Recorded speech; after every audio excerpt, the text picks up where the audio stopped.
धरनों पड़नों के लिए हमारे पास वक्त नहीं है। तुम जब डेमोन्स्ट्रेशन करने जाओगे तो मांगोगे क्या?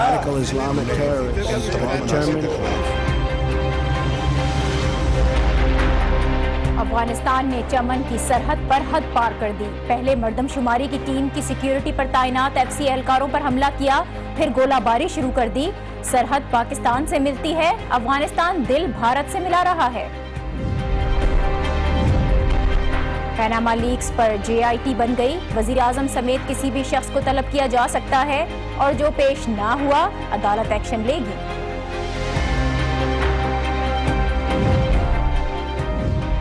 अब इमरजेंसी में पुलिस को एड्रेस समझाने की जरूरत नहीं, बस मसला बताएं, पुलिस खुद मकाम पर पहुंचेगी। मददगार 15 को कॉल लोकेटर मिल गया। बेहतरीन इक़दाम है जो वक्त की जरूरत था।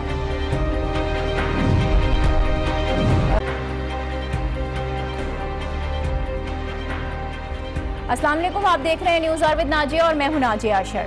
पाकिस्तान में दहशतगर्द अफगानिस्तान से आ रहे हैं। पाकिस्तान पर इल्जामात भी अफगानिस्तान से आ रहे हैं और अब गोलाबारी और गोलियां भी अफगानिस्तान से ही बरसाई जा रही हैं। लेकिन अफगानिस्तान का हाल उस शरारती बच्चे जैसा है जो नुकसान भी करता है और रोता भी खुद है, ताकि गलती रोने धोने के पीछे छुप जाए। लेकिन ये अफगानिस्तान की खाम ख्याली है। भारत की ईमा पर अफगानिस्तान जो हिमाकतें कर रहा है उसका नुकसान पाकिस्तान से ज्यादा अफगानिस्तान को ही होगा। आज भी अफगानिस्तान ने सरहद पर हद पार की। चमन में कली लहमान के इलाके में फायरिंग और गोलाबारी की गई, जिससे 10 अफराद शहीद हुए हैं और कई अफराद जख्मी हुए हैं। इस वाक़े पर अफगान नाज़िमुल उमूर को दफ्तर खारजा भी तलब किया गया। अब्दुल नासिर यूसुफी से फायरिंग पर शदीद एहतजाज किया गया और पाक अफगान DGMOs का भी हॉटलाइन पर राब्ता हुआ है।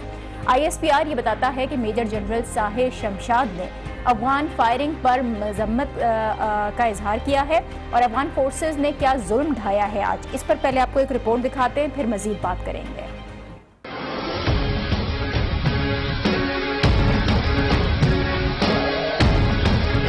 पाक अफगान सरहद पर कशीदगी। अफगान फोर्सेज आपे से बाहर। चमन में शहरी आबादी पर फायरिंग और गोलाबारी। कली लुकमान का इलाका गोलियों की तड़तड़ाहट से गूंजता रहा। अफगान फोर्सेज ने खवातीन और बच्चों को भी न बख्शा। पाक फौज ने बर्वक्त जवाबी कार्रवाई की और अफगान फोर्सेज को भरपूर जवाब दिया। वजीर आजम ने अफगान फोर्सेज की फायरिंग की शदीद मुजम्मत की है। वजीर आजम का कहना है कि सरहद पर बिला इश्तियाल फायरिंग का वाकया इंतहाई संगीन है। ऐसे वाकयात खित्ते में क़याम अमन की कोशिशों के खिलाफ हैं। रिपोर्ट आपने ये देखी। अफगान फोर्सेस की इश्तियाल अंगेजी के बाद एक बार फिर चमन बॉर्डर को बंद किया गया। चमन में जो कारोबारी मराकज हैं वो भी बंद कर दिए गए और FA और FSC के जो आज और कल होने वाले पर्चे थे उसको भी मुलतवी किया गया। इलाके से लोगों की नकल मकानी का सिलसिला भी इसी कशीदगी की वजह से जारी है। DGISPR के मुताबिक अफगानिस्तान मर्दमशुमारी का जो अमल है इसमें रुकावटें डाल रहा है। अफगान हुकाम को मुतला करने के बावजूद ऐसा किया जा रहा है। इस तमाम सूरत हाल को देखें तो अफगानिस्तान का ये रद्द-ए-अमल पाकिस्तान के लिए नया नहीं है। हाल ही में अफगान सदर अशरफ गनी दौरे पाकिस्तान की दावत मुस्तरद कर चुके हैं।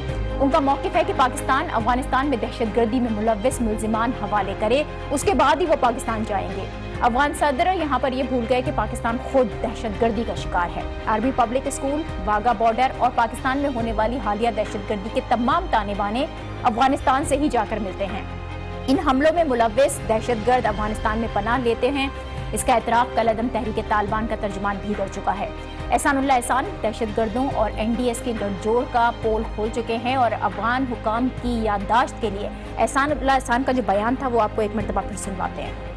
अफगानिस्तान में इन लोगों के NDS और RA के साथ ताल्लुकात बढ़े, उन्होंने उनको सपोर्ट किया, उनको माली मुआवनत फराहम की और उनको अहदाफ भी दिए और उन्होंने उनसे हर कार्रवाई की कीमत वसूल की। एक जगह से दूसरी जगह चले जाते थे तो इसके लिए बाकायदा NDS और अफगान फोर्सेस से रब्ता होता था, वो उनको रास्ता फराहम करते थे।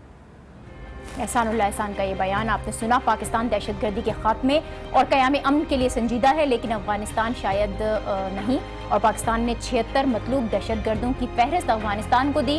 अफगानिस्तान ने कोई इकदाम तो ना किया, उल्टा पाकिस्तान को 86 मतलूब दहशतगर्दों की फहरिस्त दे दी है और अब मुज़ाकरात के बजाय इस तरह की कशीदगी का रास्ता अपनाया जा रहा है। अफगानिस्तान ऐसा कर क्यों रहा है, इसके पीछे क्या मकासद हैं और ये सूरत हाल मज़ीद कितनी कशीदा हो सकती है, इस पर हम बात करेंगे। हमें ज्वाइन कर रहे हैं कोयटा के ब्यूरो चीफ मुजीब अहमद। बहुत शुक्रिया मुजीब। ये कशीदगी बढ़ी कैसे है और इस वक्त वहाँ पर क्या हालात हैं? नाजिया, ये हुकूमत पाकिस्तान की जानिब से इन्फॉर्म कर दिया गया था अफगान गवर्नमेंट को कि 30 अप्रैल से मरदमशुमारी होनी है इस डिस्ट्रिक्ट में, और इसके लिए बाकायदा आगाह कर दिया था। और 3 रोज़ कबल भी ये सिलसिला जारी रखा गया बॉर्डर पर हुकाम की जानिब से कि हमने यहाँ पे मरदमशुमारी के लिए आना है। जो बॉर्डर की लाइन है, जो जीरो लाइन कह लें, ड्यूरन लाइन कह लें, इस पे 2-3 किलियाँ ऐसी हैं जो आधी अफगानिस्तान में और आधी पाकिस्तान में। इनमें कुछ ऐसे घर हैं जो आधे अफगानिस्तान में और आधे पाकिस्तान में। पाकिस्तानी सिक्योरिटी फोर्सेज मरदमशुमारी के अमले को तहफ़्फ़ुज़ दे रही थी, और जो पाकिस्तानी इलाका है उसमें मरदमशुमारी की जा रही थी। जब ये किली लुकमान पे पहुंचे हैं तो फिर ये एकदम इन पर फायरिंग शुरू कर दी गई। इससे कबल किली जहांगीर पर सुबह 4 बजे ही फायरिंग का सिलसिला शुरू कर दिया गया था, जिसके बाद फिर बड़े हथियारों का इस्तेमाल किया गया, मार्टर गोले, रॉकेट लॉन्चर फायर किए गए। और अफगान फोर्सेस ने ये तरीका अपनाया कि जो बॉर्डर पे घर थे कच्चे अफगान इलाके में, उसमें छुपकर इन्होंने शहरी इलाकों पर गोलाबारी की, जिसमें 10 अफराद शहीद हुए, 40 से ज्यादा जख्मी हो गए। बॉर्डर का ये जो एरिया है स्पिन बुलदक और कंधार का, यहाँ पे दहशतगर्दों के बाकायदा कैंप्स हैं। यहाँ पे कलदम तंजीमों के जो लीडरान हैं, सरबराहान हैं, उनको पनाहें दी जाती हैं, और जो बॉर्डर सिक्योरिटी फोर्स के इनके सरबराह हैं वो बाकायदा इसमें मुलविस रहे। आज भी जो फायरिंग हो रही थी उसमें उनका भी हिस्सा था, और वो खुद मौजूद रहे इस सिलसिले के दौरान जब पाकिस्तानी इलाके पर गोलाबारी की जा रही थी। ठीक है मुजीब, आप हमारे साथ ही रहें। माहिर अफगान उमूर हुसैन शहीद सुहरवर्दी ने भी हमें ज्वाइन किया है। बहुत शुक्रिया सुहरवर्दी साहब आपका। आप ये जो हालिया इस वक्त तनाव है और टकराव की जो सूरत हाल पैदा हुई, इसकी वजूहात क्या समझते हैं? पाकिस्तान तो क़याम अमन की कोशिशें कर रहा है, लेकिन अफगानिस्तान की जानिब से अचानक से ये ताकत का मुजाहिरा, क्या मकासद नजर आते हैं आपको? देखिए, ये चीज बड़े क्लियर ये वाजे कर रही है कि अफगान इंतजामिया इस वक्त पाकिस्तान से हालात को नॉर्मलाइज करने में बिल्कुल भी इंटरेस्टेड नहीं है, नंबर 1। दूसरी बात, उनको इस चीज का इदराक हो गया है कि वो हिंदुस्तान के कैंप में रहकर ज्यादा बेहतर महसूस करेंगे, इसलिए जहां जहां पर जैसे जैसे मामला खराब हो सकते हैं वो कर रही है। और आप इससे पहले भी देख लें कि सिविल और मिलिट्री जो हमारी जो डेलीगेशंस गए थे उन्होंने भी कोशिश की, लेकिन डॉक्टर साहब अशरफ गनी की हठधर्मी सामने आई है। ये सब चीजें शो कर रही हैं कि वो इस वक्त इंटरेस्टेड नहीं है। इसके साथ साथ मेरा ये ख्याल है कि ईंट का जवाब पत्थर से दिया जाए, ताकि उनको मालूमात हो सके कि यहाँ पर किसी सूरत में भी पाकिस्तान के जो पाकिस्तान के जो साइंस हैं कि जी वो अमन चाहते हैं, कहीं उनको पाकिस्तान की कमजोरी न ले लिया जाए। एक दूसरा उसके साथ साथ ये किया जाए कि अफगानिस्तान को कुछ अर्से के लिए छोड़ दिया जाए, अफगानिस्तान से कोई राब्ता न किया जाए। उनको इस चीज का उनको ये शीरो शक्कर हो जाने दें हिंदुस्तान के साथ, देख लेंगे कि क्या दोनों सम्राट लेकर आते हैं, उसके बाद फिर पाकिस्तान की अहमियत खुद ब खुद सामने आ जाएगी। लेकिन सुहरवर्दी साहब, अगर इसको ऐसे ही छोड़ दिया जाए, ठीक है अफगानिस्तान तो इंटरेस्टेड नहीं है और वो भारत के साथ मिलकर ही सब कुछ करना चाहता है, तो ये तो अगर पाकिस्तान कोई जवाब नहीं देगा तो ये तो हालात मजीद खराब होंगे। नहीं, मैंने ये बिल्कुल नहीं कहा कि पाकिस्तान जवाब न दे। देखिए, जो कुछ भी हो रहा है उसमें ईंट का जवाब पत्थर से दिया जाए, लेकिन ये जो पीस एफर्ट्स पाकिस्तान से हो रही हैं, इनके लिए कुछ अर्से के लिए पॉज ले लिया जाए, कुछ अर्से के लिए खामोशी इख्तियार कर दी जाए। ये मैं इस वजह से कह रहा हूँ क्योंकि इस अफगानिस्तान को ये एहसास दिलाना जरूरी है कि वो दोस्त बदल सकता है, लेकिन वो पड़ोसियों को नहीं बदल सकता। वक्त गुजरने के साथ साथ पड़ोसियों की जो अहमियत है वो सामने आ जाएगी, और दूध का दूध पानी का पानी हो जाएगा, वो खुद ब खुद आपके पास वापस आएंगे। इन्होंने पहले भी कई बार इस किस्म की हरकतें की हैं। ये जो 1980s में जो काबुल इंतजामिया थी, उन्होंने भी यही काम किया था, हिंदुस्तान के बड़ी करीब हुए थे। सोवियत रशिया उस जमाने में था, बहुत ज्यादा उनके साथ ये हमने वाला हम प्याला हुए थे। और फिर उसके बाद आपने देखा कि 1980s और 90s में इनके मुल्क में सिविल वॉर ही चलती रही। फिर आखिर इनको पाकिस्तान की जरूरत पड़ी और पाकिस्तान ने ही मामला को जो है किसी हद तक। अब बड़े वाजे है जो सूरत हाल है पाकिस्तान में, दहशतगर्दी के जो अक्सर वाकयात होते हैं उसका सिलसिला अफगानिस्तान से जाकर मिलता है। इसके बावजूद अफगान सदर पाकिस्तान पर भी दहशतगर्दी का इल्जाम लगा रहे हैं। बड़ी गैर संजीदा सी सूरत हाल बनाई थी उन्होंने। फिर एहसानुल्लाह एहसान के जो एतराफ़ी बयान सामने आया उसमें वाज़े तौर पर उन्होंने अफगान फोर्सेस का जिक्र किया है। अफगानिस्तान का जो एजेंडा है वो भी वाज़े हो रहा है। आप ये समझते हैं कि ये जो अब सरहद के ऊपर सूरत हाल बनी है, इसमें उस बयान का भी कुछ अमल दखल है? देखिए, उस बयान एहसानुल्लाह एहसान ने ये बयान देकर कोई एहसान नहीं किया। ये तो पहले से ही हमें मालूम था कि अफगानिस्तान की जो सीक्रेट एजेंसीज हैं वो पाकिस्तान के खिलाफ काम कर रही हैं और उनका ताल्लुक जो है वो हिंदुस्तान की सीक्रेट एजेंसी से भी है। ये तो पहले से ही मालूम था। इस वक्त तो ये देखना है कि ये जो वाकया हुआ है इसके मुहर्रिकात क्या हैं। हमें इसमें इसके मुहर्रिकात में सिवाय इसके कुछ नजर नहीं आ रहा कि वो मामलात को खराब करने की मूड में हैं। वो चाहते ये हैं कि पाकिस्तान को इम्प्लिसिटली ये मैसेज दें कि हम आपके साथ किसी भी किस्म के अमन ओवरचर को जो है पसंद नहीं कर रहे हैं। इस वजह से मैं ये चाह रहा हूँ कि कुछ वक्त के लिए पीस एफर्ट्स पाकिस्तान की तरफ से रोक दी जाए ताकि इनको इनकी हैसियत का एहसास हो जाए। ठीक है, बहुत शुक्रिया सोहरवर्दी साहब आपका। मुजीब, आपने भी सोहरवर्दी साहब को सुना, वो ये कह रहे थे कि एक पॉज होना चाहिए, खामोशी होना चाहिए। अफगान फोर्सेस की इश्तियाल अंगेजी जो चमन बॉर्डर एक मरतबा फिर बंद किया गया है, भारी नुकसान है दोनों मुल्कों की हुकूमतों का इसके अंदर। अवाम ज्यादा मुतासिर हो रहे हैं। अगर अफगानिस्तान ये तमाम रास्ते बंद करना चाहता है तो फिर वो अवाम जो इससे परेशानी का शिकार हैं जो एक दूसरे से ताल्लुकात भी चाहते हैं और जाहिर है कारोबारी ताल्लुकात भी हैं, वो कितने असरअंदाज हो रहे हैं? नाजिया, इसमें अगर बॉर्डर क्लोज होंगे तो ज़्यादा नुकसान अफगानिस्तान का ही होगा। अभी कुछ अरसे पहले 1 महीने की बंदिश रही बॉर्डर पे, तो जो चिल्ला रहा था वो अफगानिस्तान ही था, क्योंकि उसका कारोबारी तबका बहुत मुतासर हो रहा है। उसकी अहम अशिया पाकिस्तान से जाती हैं और इसी रास्ते से जाती हैं। बॉर्डर क्लोज होने से ज़्यादा उसका है। आज भी शायद भारत के ईमा पर उसने यह हरकत कर ली है, लेकिन पाकिस्तानी फोर्सेस की जानिब से इंतहाई तहम्मुल का मुजाहरा किया गया है, और ये जानते हुए कि अफगान फौजी जो हैं वो शहरियों की आड़ ले रहे हैं, उनको शहरियों को निशाना नहीं बनाया गया। फोर्सेस ने कोशिश ये की है कि शहरी आबादी पे गोलाबारी ना की जाए, जबकि उनकी तरफ से मुसलसल हमारे शहरी इलाकों पर गोलाबारी की जाती रही। अब आपसे दोस्ती नहीं करना चाहते हैं और पाकिस्तान का ये बॉर्डर क्लोज हो जाता है तो जाहिर नुकसान तो चमन के लोगों का भी होगा। 8-10 हज़ार लोगों की आमदोरफ्त है, वहां पे कारोबार है, लेकिन लाखों लोग अफगानिस्तान के मुतासिर होंगे जहां बुनियादी अशिया पाकिस्तान से जाती हैं। इसके अलावा जो ट्रांजिट ट्रेड है वो भी रुक जाएगी। नुकसान हर हालत में उसी का होगा, लेकिन वो वक्ती फायदों को देखते हुए वो भारत के साथ इस वक्त जाके बैठा हुआ है। बहुत शुक्रिया मुजीब अहमद, हमसे बात कर रहे थे। और इस वक्त अफगानिस्तान जो कि इंतहाई गैर संजीदगी का मुजाहरा करते हुए इश्तियाल अंगेजी की तरफ गया है, वक्ती फायदा देखा है, लेकिन लॉन्ग टर्म में देखा जाए तो शदीद नुकसान में अफगानिस्तान ही नजर आता है। एक ब्रेक हम लेते हैं और इस ब्रेक के बाद बात करेंगे आखिरकार 15 दिन के बाद GIT तश्कील दे दी गई है। देखते रहिए news R with Nazia. Welcome back. Panama case के फैसले के 15 दिन के बाद बिलाखिर GIT तश्कील दे दी गई है। अदालती हुक्मनामे के मुताबिक GIT 7 दिन में बनना थी, लेकिन बेंच में शामिल जजेस की अवेलेबिलिटी और स्टेट बैंक और SCCP की जानिब से जो नाम दिए गए थे उस पर एतराज़ भी सामने आया था। 2 हफ्ते लगे, लेकिन अब नामों का हतमी फैसला हो चुका है।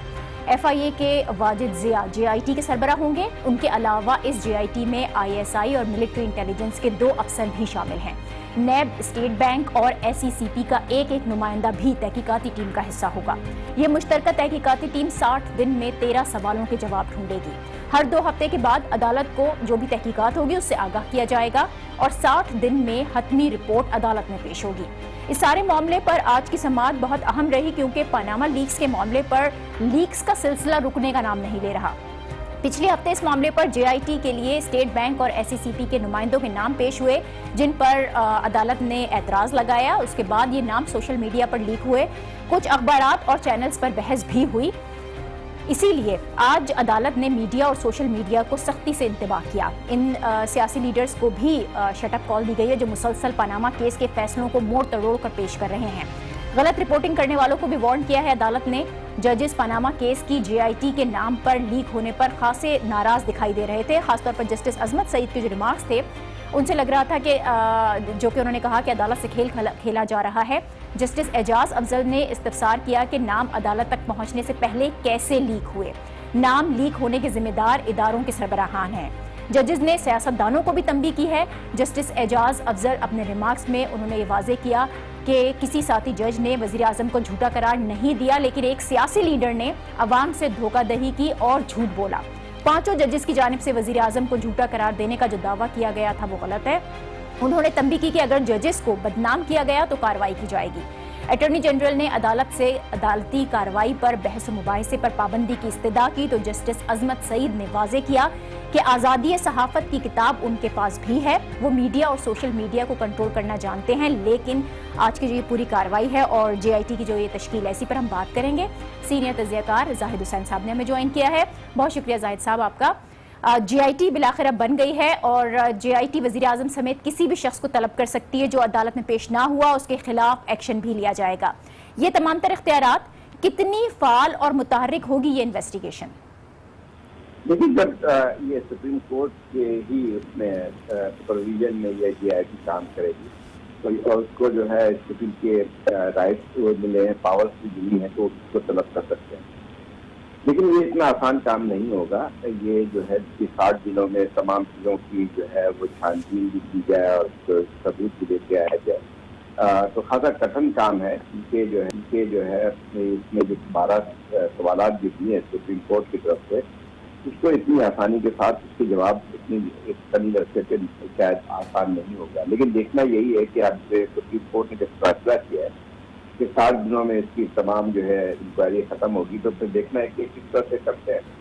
अब सारा जो है वो फोकस इसी पे होगा कि 60 दिनों में क्या JIT की रिपोर्ट होती है, फिर क्या किस तरह से अमल करना है। तो जाहिद साहब, आज मीडिया और सोशल मीडिया को बड़ी तंबीह की है अदालत की जानिब से, सियासतदानों को भी वार्निंग दी गई है। आप कितना हम समझते हैं इन जजेस की रिमार्क्स को? अगर अब अदालती कार्रवाई की कोई गलत तशरीह की जाती है, इसका सिलसिला नहीं रुकता, तो क्या वाकई कार्रवाई होगी इस पर? देखिए, ये सुप्रीम कोर्ट को यकीन तौर पर इख्तियारात है और ये अच्छी बात की गई है क्योंकि यहाँ पर हो ये रहा था कि जो भी कोर्ट में प्रोसीडिंग होती थी उसकी आगे बाहर इंटरप्रिटेशन अपने अपने तौर पर लोग करते थे, उससे गलत फहमी बहुत ज़्यादा बढ़ती थी। जजेस के मुंह से ऐसी बातें करवाती जो कि उन्होंने नहीं कही होती थी। तो मेरा ख्याल ये है कि ये वार्निंग सही थी और वक्त की तकाजा भी था कि जो है ये सुप्रीम कोर्ट को अपना काम करने दिया जाए। जो भी उसके जो है वो फैसला है उसके बाद आप कमेंट कर सकते हैं, लेकिन ये उससे पहले जो है अपने कयास आराई अपनी इंटरप्रिटेशन जो है वो सही बात नहीं होती है। और तो वैसे ही पहले भी रुकना चाहिए था कि जैसी प्रोसीडिंग के बाद लोग आते थे मुख्तलिफ सियासी पार्टियों के, वो अपने अपने जो ऐसा जाहिर होता था कि सब कुछ खत्म हो गया या उसके हाथ में फैसले हो गए। ये इसको फिर यकीन तौर पर कोई कोर्ट इस बात की इजाजत नहीं दे सकती। अच्छा, इसके अलावा इन तमाम तर कयास आराइयों के अलावा आज ख़ासतौर पर जिक्र हुआ एक सियासी लीडर का और ये कहा गया कि जो 5 जजेस ने वज़ीर आज़म को झूठा करार दिया, इस तरह का जो बयान दिया गया था वो गलत था। अवामी जलसों में अदालती फैसलों से मुताल्लिक गलत दलाइल और तशरीहात का जो सिलसिला है ये भी रुकना चाहिए। इस ट्रेंड को ख़त्म करने के लिए सिर्फ अदालती कार्रवाई ज़रूरी नहीं है बल्कि जो हमारे लीडर्स हैं उनको भी आगे बढ़ना होगा और इस तरह का ट्रेंड को ख़त्म करना होगा। क्या हमारे लीडर्स की जानिब से, सियासी कायदीन की जानिब से इस तरह का स्टेप लिया जा सकता है? ये बात तो अफसोसनाक है कि जो है जब सियासी लीडर होते हैं तो उनको सियासी अपने रिस्पॉन्सिबिलिटी क्या अदा करना चाहिए और ये किस्म की बातें जो करना जो जिसके हवाले से सुप्रीम कोर्ट के जो है फैसले या फैसले के जवाब से पहले जो है तो वो खत्म होना चाहिए। क्योंकि जो इस वक्त सियासत जिस किस्म की जिस किस्म के इल्जाम लग रहे हैं हर तरफ से, तो वो एक लिहाज से कुछ सियासतदानों या सियासत के लोगों की जो है नजरें गिरी हैं। यहाँ पे एक लिहाज से जो है वो इल्जाम तलाशी का एक लोग बनावे जिसको मिलेगा तुम चोर हो, दूसरे ने कहा तुम चोर हो, तो मसला ये आता है कि सारा वक्त यही होता रहता है, हर रोज यही होता रहता है कि तुम चोर है और दूसरा चोर है। तो इस तरह की जो है मैं एक सियासी लीडर को मुनासिब नहीं देती है, लेकिन एक तो हर तरफ से यही कहता है कि एक तो जिम्मेदार नहीं ठहराया जा सकता। जाहिद साहब, एक तरफ तो ये इल्ज़ामात की बात है, दूसरी जानिब जो एक और इसका पहलू है वो ये जो लीक्स का सिलसिला चल पड़ा है पाकिस्तान में, एक तवील सिलसिला है जो थमने का नाम नहीं ले रहा। पहले पनामा, फिर डॉन लीक्स, फिर इन लीक्स की जो रिपोर्ट है वो भी लीक हो गई और अब पनामा केस की JIT के नाम भी लीक हुए। अब हर बात अगर मीडिया पर पहले से ही आ जाती है तो क्या इसके ऊपर अब सुप्रीम कोर्ट कोई कार्रवाई कर सकती है?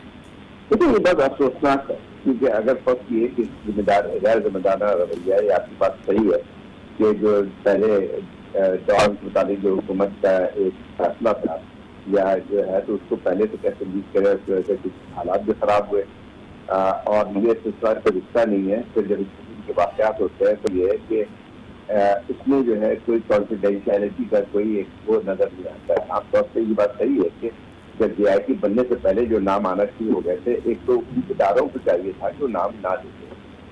ये हर चीज जो है प्रेस को हवाले कर दी जाती है, तो ये गैर मुनासिब तरीका है और फिर उसका नतीजा ये होता है कि इसकी कॉन्ट्रोवर्सी जो है बढ़ती है। ठीक है, बहुत शुक्रिया जाहिद हुसैन साहब, सीनियर तज्जियाकार हमारे साथ मौजूद थे। और JIT अब मुकम्मल हो चुकी है और अदालती कार्रवाई इस पर आगे बढ़ेगी, लेकिन इस कार्रवाई को इस तरह से लीक्स और जो अदालत के जो भी कार्रवाई होती है, तहकीकात होती है, उसकी तशरीहात मुख्तलिफ तरीके से ना की जाए। अदालत ने आज इस बारे में तंबीह दी थी। हम एक ब्रेक लेते हैं और इस ब्रेक के बाद बात करेंगे पुलिस हेल्पलाइन 15 की कॉल लोकेटर सिस्टम 15 ने हासिल कर लिया है। Keep watching news R with Nazia. Welcome back. Karachi जैसे शहर में जहां जराइम का ग्राफ अब से कुछ साल पहले तक बहुत ज़्यादा था, टारगेट के लिए डकैतियां बहुत आम थीं और अब भी रोज़ाना की बुनियाद पर स्ट्रीट क्राइम की सैकड़ों वारदातें रिपोर्ट होती हैं। ये एक ऐसा शहर है जहां किसी भी वक्त लोगों को पुलिस की मदद की ज़रूरत पड़ सकती है। ऐसे शहर में हैरानी की बात है कि हमारी पुलिस के पास अब तक कोई ऐसी टेक्नोलॉजी मौजूद नहीं थी जिससे वो किसी भी शख्स की लोकेशन को ट्रेस कर सकें।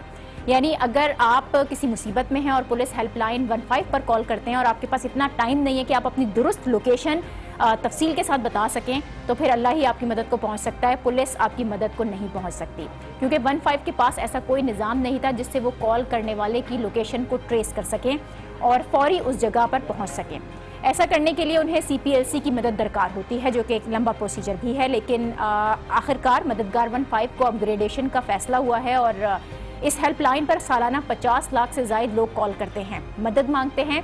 इसलिए इसकी जो सर्विस है उसकी अपग्रेडेशन की ज़रूरत थी। इस अपग्रेडेशन प्रोग्राम के तहत सिंध पुलिस ने करोड़ों रुपए मालियत का 4G mobile phone call locator system हासिल किया है। ये टेक्नोलॉजी पहले सिर्फ हसास इदारों के पास थी, लेकिन अब ये सिस्टम मददगार 15 के पास भी होगा। ये मल्टी मिलियंस का सॉफ्टवेयर है जो पुलिस को मौसूल होने वाली हर कॉल जो भी कॉल होगी उसकी लोकेशन फौरी तौर पर बताएगा, ताकि लोगों की मदद की जा सके, जल्द से जल्द उन तक पहुंचा जा सके। इस टेक्नोलॉजी के इस्तेमाल के लिए सिंध पुलिस ने PTA से भी रब्ता किया और इस टेक्नोलॉजी के इस्तेमाल की इजाज़त मांगी। इसके अलावा मददगार 15 की फ़ोन लाइन्स भी बढ़ाने का फैसला हुआ है। फिलवक्त 15 के लिए 35 लाइन्स काम कर रही थी, जिन्हें अब बढ़ाया जाएगा ताकि इस सर्विस को मज़ीद मौसर बनाया जा सके। 15 निज़ाम की अपग्रेडेशन कितनी अहम है और इस टेक्नोलॉजी के उसूल में सिंध पुलिस को इतना टाइम क्यों लगा और ये कितनी काम आ सकती है, इस पर हम बात करेंगे। साबिक सरबराह CPLC अहमद चुनाई साहब ने हमें ज्वाइन किया है। बहुत शुक्रिया अहमद चुनाई साहब आपका। इतना बड़ा ये शहर है कराची शहर, इसके अंदर पुलिस के पास अब तक कोई ऐसी सहूलत मौजूद नहीं थी कि वो कॉल को ट्रेस कर सके। कितनी ज़्यादा ज़रूरत थी इस बात की कि पुलिस के पास ये टेक्नोलॉजी मौजूद हो? बिस्मिल्लाहिर्रहमानिर्रहीम। देखिए, सबसे पहली बात तो ये है कि मैं समझता हूँ कि पुलिस के पास कॉल सेंटर का निज़ाम जो है वो आज से नहीं, पिछले 2 दहाइयों से है और उसमें बतदरीज बेहतरी बनाने की ज़रूरत थी चेंजिंग टेक्नोलॉजी के साथ साथ। लेकिन मैं समझता हूँ कि चेंजिंग टेक्नोलॉजी के साथ साथ उसमें बेहतरी नहीं बनाई गई और उसमें जो कुछ भी इजाफा हुआ, मैं उस वक्त मुझे अच्छी तरह याद है, आज से चंद साल कबल जब रज़ा हारून IT मिनिस्टर थे तो उन्होंने 200 लाइन्स का एक कॉल सेंटर बना के पुलिस को दिया था मेन पुलिस हेड ऑफिस में। लेकिन मैंने उसको कई बार विज़िट किया है और अफसोस के साथ ये कहना पड़ता है कि उन्होंने ना उसको फंक्शनल किया, ना उसको सही तरीके से चलाया और उसमें ऐसी टेक्नोलॉजी मौजूद थी कि उसी वक्त जो है वो जो रिस्पॉन्स यूनिट्स हैं उनको इतला दी जाए और रिस्पॉन्स यूनिट्स वहाँ पहुँच जाए। इसके बजाय इनका जो एक पुराना वैकेनुसी जो कॉल सेंटर था वही चलता रहा और उसमें जो है वो कोई लोगों को हेल्प आउट नहीं मिली। जो सबसे बड़ी इसमें ये शिकायत थी और मैं समझता हूँ कि ये मैटर मीडिया में भी रिपोर्ट हुआ है, प्रिंट मीडिया में रिपोर्ट हुआ है कि पुलिस ने खुद ये ज़ाती तौर पे क्लेम किया है कि 80 से 90% कॉल्स जो हैं वो हॉक्स कॉल्स आती हैं, जहां इतने लाखों कॉल्स सालाना आ रही हों, जो रोज़ की तकरीबन 15 से 20 हज़ार कॉल्स बनती हैं। अगर इसका हम एवरेज ले लें तो उन 15 से 20 हज़ार में सिर्फ अगर जेन्युइन कॉल्स जो हैं वो 1500 हों या 3000 हों तो मैं समझता हूँ कि ये एक बड़ी शर्मिंदगी की बात थी कि हमारे लोग भी जो है वो इस टेक्नोलॉजी को या इस सहूलत के फ़ायदा नहीं उठा रहे थे। इसके मुकाबले में CPLC में हमारे पास जहाँ 22 लाइन्स का कॉल सेंटर था वो मैंने अपने आखिरी दौर में जो है उसको 100 लाइन्स पे अपग्रेड करवाया और उसको मॉडर्न टेक्नोलॉजी पे चलाया और हमारे पास रोज़ाना जो है वो 4000 के करीब कॉल वसूल होती थी और उसमें एक भी हॉक्स कॉल नहीं थी। लेकिन तो ये एक एतमाद का मजहर था। सिस्टम अब लगाया जा रहा है, अपग्रेडेशन की जा रही है, इससे बेसिकली फायदा क्या होगा? हॉक्स कॉल से बचा जा सकेगा या फिर लोगों की वाकई मदद की जा सकेगी? देखिए, जिस सिलसिले में सीटीडी ने इसको रिक्वेस्ट की है, मैं समझता हूं अगर उसकी पॉजिटिव इम्पैक्ट ले लें तो उनकी लोकेशन ट्रेस करके फौरन ही रिस्पांस यूनिट्स को इतला की जाए और रिस्पांस यूनिट उस जगह पर पहुंच जाए। ये एक तो एक सबसे बड़ी बात है। लेकिन वो ये चाहते हैं कि 80 से 90% हॉक्स कॉल्स को रोकें, तो मैं इनको बड़ा अच्छा ये मशवरा दूंगा कि उसके लिए आपको लोकेटर की ज़रूरत नहीं पड़ती कि आप जाएं और उसके कोई इतना बड़ा जुर्म नहीं किया कि उसको फांसी पर लटका दें। उसमें सबसे एक मैं समझता हूँ आसान सी बात यह है कि वो फौरी तौर पर जो है वो सिम को, ज़ाहिर एक साइबर एक्ट मौजूद है जिसमें मिसयूज़ ऑफ सिम्स हैं, तो उसको जो है वो फौरी तौर पर आप ब्लॉक करवा दें। ज़ाहिर है जो जिसने गलत काम किया होगा वो अपनी सिम को रिन्यू करवाने नहीं आएगा, और जब उसको ये तकलीफ होगी तो उसके बाद ये कॉल्स की तादाद जो है वो खत्म होती जाएगी। आपके पास बड़ा सिंपल सा प्रोसीजर है, जितनी भी आपको हॉक्स कॉल आई हैं उनके आप CLI नंबर्स हैं, CLI पे नंबर आ रहा है तो उस CLI के नंबर के जरिए फौरी तौर पर PTA को रिपोर्ट करें और PTA जो है वो उसको ब्लॉक कर दे। अच्छा, हॉक्स कॉल्स का जो मामला है वो एक तरफ रखने के बाद सिर्फ ये जो क्राइम की बढ़ती हुई शरह, इसको रोकने के लिए अगर इस सिस्टम के फवाइद देखें तो क्या हो सकते हैं? देखिए, इस सिस्टम के बहुत बड़े फ़वायद हैं। बाहर के मुल्कों में सारा काम 15 पे ही चलता है। आप अपनी लोकेशन दें ना दें, पुलिस जो है वो फौरी तौर पर मिनटों में वहाँ पहुँच जाती है। जो नज़दीक के तरीन रिस्पांस यूनिट से वो पहुँच जाते हैं। लेकिन अनफॉर्चुनेटली हमारे पास कभी ना इस कॉल सेंटर में इस्तेमाल किया गया, बल्कि कभी भी जो है वो हमारे पास जो हमारा CCTV कैमरा यूनिट लगा हुआ है उसमें ये इस्तेमाल किया गया। उस वक्त भी जब इसकी एक्सपेंशन हो रही थी CCTV कैमरा यूनिट्स की, तो हमारा सजेशन ये था कि इसके रिस्पांस यूनिट्स बनाए जाए कि अगर आप स्क्रीन के ऊपर देख रहे हैं कि कोई वारदात हो रही है तो फौरी तौर पर आपने फोन उठाया और रिस्पांस नहीं होता। दुनिया भर में ये टेक्नोलॉजी यूज हो रही है, जो क्राइम रेट होता है उसको कम किया जाता है, फौरी तौर पर रिस्पांस दिया जाता है। हमारे यहाँ सब कुछ मौजूद होने के बावजूद अगर आगे बढ़कर काम नहीं कर रहे हैं तो फिर किसकी जिम्मेदारी बन रही है? जिम्मेदारी जो अहलकार है उनकी है। सीधी बात है कि अगर आपके पास ये टेक्नोलॉजी मौजूद है, आप इसमें ये काम कर सकते हैं, तो आपने अपनी प्लानिंग ऐसे करनी है। और दूसरी सबसे बड़ी बात कि मैं बरमला ये कहता हूँ कि ये जो आप नया सिस्टम ला रहे हैं 15 मददगार का, जिसमें चाहे 4G ट्रैकिंग ले लें, 3G ले लें, जो चाहे ले लें, लेकिन उसके साथ साथ आपका CCTV कैमरे का जो मॉनिटरिंग यूनिट है वो भी साथ अटैच होना चाहिए, ताकि ये दोनों काम बेवक्त हों और ये शहरियों को बचाने के लिए एक बड़ा एफिशिएंट हाईटेक सिस्टम होना चाहिए। अंदर ये जो मॉनिटरिंग सिस्टम है CCTV कैमरास का, वो कितना इफेक्टिव है? देखिए, मैं समझता हूँ कि वो इफेक्टिव होता है बाद में क्राइम को डिटेक्ट करने के लिए। जब क्राइम हो रहा होता है तो उस वक्त उसको डिटेक्ट करने के लिए और उसको रोकने के लिए हमारे पास कोई निज़ाम मौजूद नहीं है। बाद में वो फिल्में जो हैं वो ज़ाहिर है वो डिटेक्शन के लिए भी काम आती हैं और फिर मुख्तलिफ TV शोज़ में जो हैं वो उसकी जीनत बनती हैं। तो मैं समझता हूँ कि जी हमें वो ट्रेंड ख़त्म कर देना चाहिए और हमें उसके पॉजिटिव ट्रेंड पे आना चाहिए। क्यों हमारे यहाँ अभी तक ये क्विक रिस्पॉन्स सिस्टम नहीं बन सका है? जिस तरह से आपने कहा ना कि वो CCTV फुटेजेस तो मिल जाती हैं, लेकिन वो क्राइम होने के बाद उसको एनालाइज किया जा रहा होता है, उसी वक्त क्यों नहीं हो जाता? देखिए, उसी वक्त जब इसके रिस्पांस यूनिट साथ हों, जो वहाँ पे जिम्मेदारान बैठे हुए हैं, जो उसकी उस ड्यूटी पर मामूर हैं कि जो देख रहे हैं क्राइम होते हुए, वो उनको फौरन फ़ोन उठाएं और फौरन जो है वो नज़दीक तरीन रिस्पांस यूनिट्स को जो है वो इतला करें। इसमें एक बहुत बड़ी कोऑर्डिनेशन की ज़रूरत है, बहुत बड़ी प्लानिंग की ज़रूरत है। हम ये कहें कि जी हमने सिस्टम नहीं बनाया, तो सिस्टम तो बने हुए हैं, लेकिन सिस्टम पर इफेक्टिवली एफिशिएंटली काम नहीं हुआ। अगर काम नहीं हुआ तो उसकी जिम्मेदारी जो है वो मौजूदा जो भी उसका रिस्पॉन्सिबल इंचार्ज है उसके ऊपर जाती है। तो अब जब ये इतनी महंगी टेक्नोलॉजी खरीदी जा रही है, इसका इस्तेमाल भी इसी तरीके से होगा?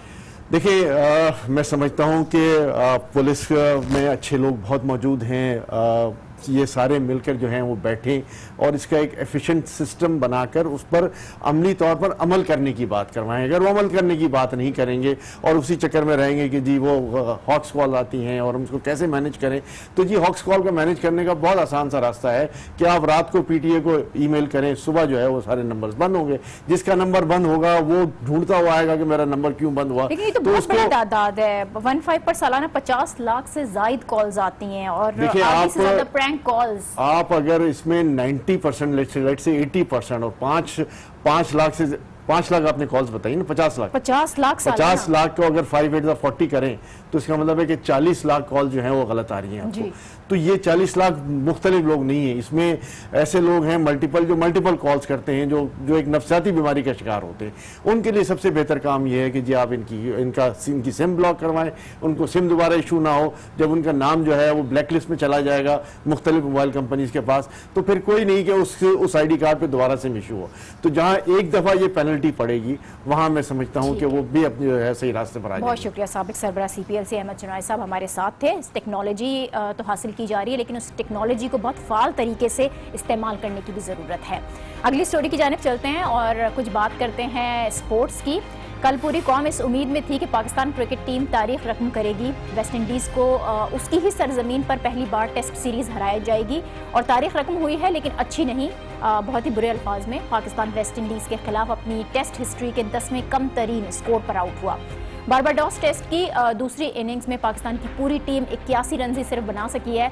सरफराज और मोहम्मद आमिर के अलावा हमारा कोई भी बैट्समैन 20 रन से भी ज़्यादा नहीं बना सका। स्कोर कार्ड अगर आप देखें तो 4 खिलाड़ी बगैर किसी रन बनाए पवेलियन लौटे, बाबर आजम, मिसबाह उल हक, असद शफीक और यासिर शाह। इनमें से कोई भी एक रन नहीं दे सका और ये सब वेस्ट इंडीज़ की तारीख की सबसे कमज़ोर बॉलिंग लाइन के खिलाफ हुआ है। होल्डर, गैब्रियल और जोसेफ, जिनका कल तक ICC रैंकिंग में दूर दूर तक कुछ पता नहीं था, उन बॉलर्स के आगे पाकिस्तान बैटिंग लाइन न सिर्फ बेबस दिखाई दी बल्कि तारीख के 10वें कम तरीन स्कोर पर आउट भी हुई। पाकिस्तान की शिकस्त पर ही बात करेंगे। हमें ज्वाइन कर रहे हैं स्पोर्ट्स एनालिस्ट मिर्जा इकबाल बेग साहब। बहुत शुक्रिया बेग साहब आपका। ये हो क्या रहा है, क्यों हमारा पीछा नहीं छोड़ रही है ये शिकस्त? नवंबर से पाकिस्तान टीम कोई टेस्ट सीरीज नहीं जीती है, इतनी कमजोर टीम के सामने और इस तरह की परफॉर्मेंस, क्या हुआ था? नाजिया, मुझे लगता है कि हमारे बैट्समैन जो है उनके आसाब पर ये विकेट सवार हो गई थी। हालांकि आपने बिल्कुल सही कहा इंट्रो में कि बिल्कुल ये वेस्ट इंडीज की टीम जिसमें जो सबसे ज्यादा तजुर्बाकार खिलाड़ी है क्रेग ब्रैथवेट, उसने 32 टेस्ट मैचेस खेले और आपके यूनुस खान 116 से ज्यादा, मिसबाह उल हक 70 से जायद। तो एक तो हमारी टीम पर ऐसा लगता है कि हमारे साथ थे और पाकिस्तान शिकस्त उसका तज्जिया भी कर रहे थे। आज के प्रोग्राम से इतना ही। कल फिर मुख्तलिफ खबरों के साथ और तज्जिया और तबसरों के साथ मुलाकात आपसे होगी। देखते रहिए न्यूज़ आवर विद नाजिया।